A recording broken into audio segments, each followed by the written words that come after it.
Nous voici donc, nous sommes déjà de retour de ce voyage bref mais intense. Nous sommes en admiration devant les doux discours que vous avez faits. Vous avez dit beaucoup de choses. Cependant, les journalistes ont toujours des questions à vous poser. Nous en avons préparé 5.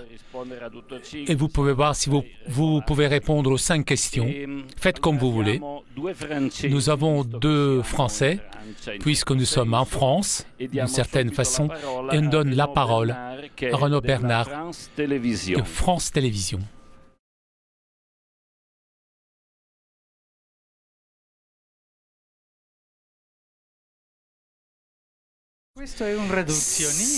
C'est un réductionnisme. Je me sens dans une collection de propos, là. Est-ce que je serais un insecte social-démocratique?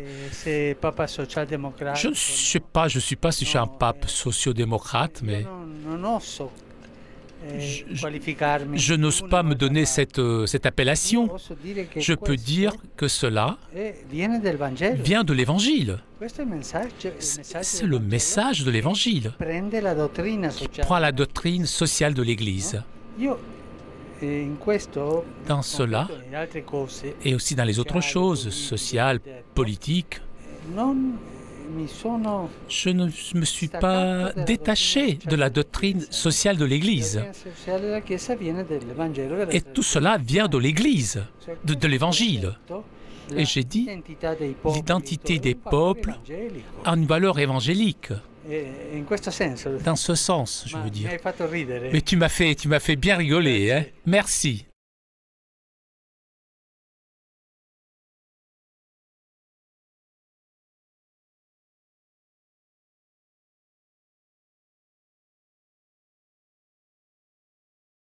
Ce n'est pas, il n'y a pas de programme pour l'instant. Oui, sans doute j'irai à Paris. Ensuite, il y a une proposition d'aller à Lourdes. J'ai demandé une ville où aucun pape n'est jamais allé pour saluer ses citoyens, quoi. Mais rien n'a été encore décidé. Strasbourg, on a pensé à Strasbourg, mais d'aller à la cathédrale, c'était déjà faire une visite en France. C'était là le problème.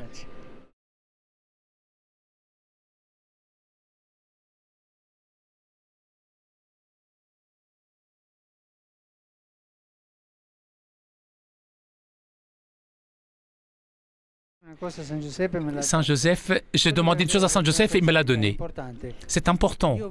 J'ai vu, dans le dialogue avec les jeunes politiciens, ici au Vatican, hein, les différents partis et nations, que eux, les jeunes, parlent avec une musique, une mélodie qui est différente, qui tend à la transversalité. C'est une valeur. Eux n'ont pas peur de sortir de leur propre appartenance au sein de l'araignée, mais sortir pour dialoguer. Ils sont courageux. Et je pense qu'on doit l'imiter. Et le dialogue aussi entre les différentes générations, sortir pour trouver des personnes d'autres appartenances et dialoguer. L'Europe a besoin de cela aujourd'hui.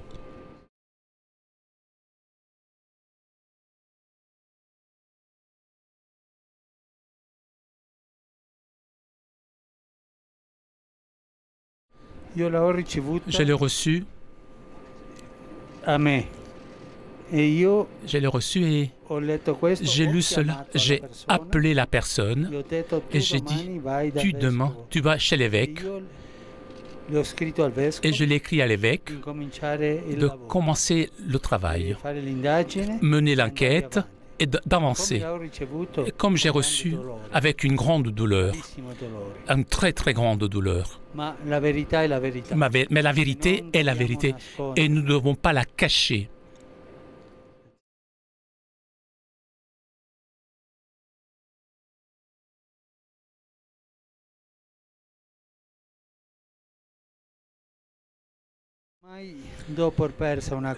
Je ne donne jamais quelque chose pour perdu, impossible. On ne peut peut-être pas avoir un dialogue, mais peut-être ouvrir une porte.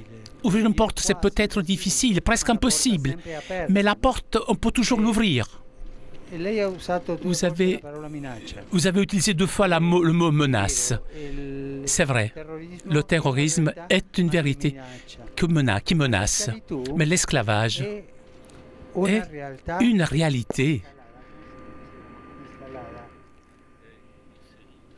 qui est intégrée dans le tissu social d'aujourd'hui. Mais depuis longtemps, la traite des personnes, l'esclavage, le commerce des enfants, c'est un drame. Il ne faut pas fermer les yeux à cela. L'esclavage aujourd'hui est une réalité. L'exploitation des personnes. En revanche, la menace de ces terroristes, mais une autre menace, le terrorisme d'État. Lorsque les choses montent, chaque État, pour son compte propre, se ressent le droit de massacrer, de tuer les terroristes. Et parmi les terroristes, il y en a qui sont innocents. C'est une anarchie de très haut niveau qui est très dangereuse. Le terrorisme, on doit lutter contre le terrorisme. Je répète ce que je dis dans mon voyage. Lorsqu'on doit arrêter l'agresseur injuste, on doit faire avec le consensus international. Aucun pays a le droit, pour son compte propre, d'arrêter un agresseur.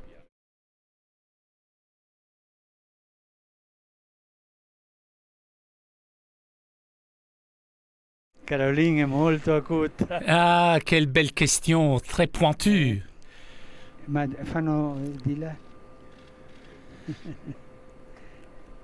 Non so, davvero. Je ne sais pas vraiment, je ne sais vraiment pas, je ne sais pas.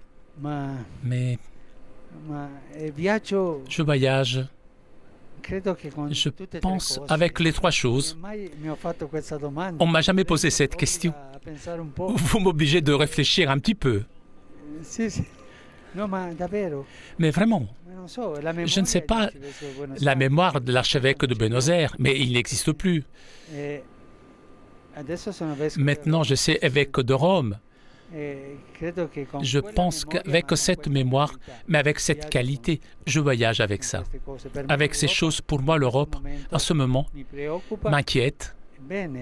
C'est bien pour aider à que l'Europe avance.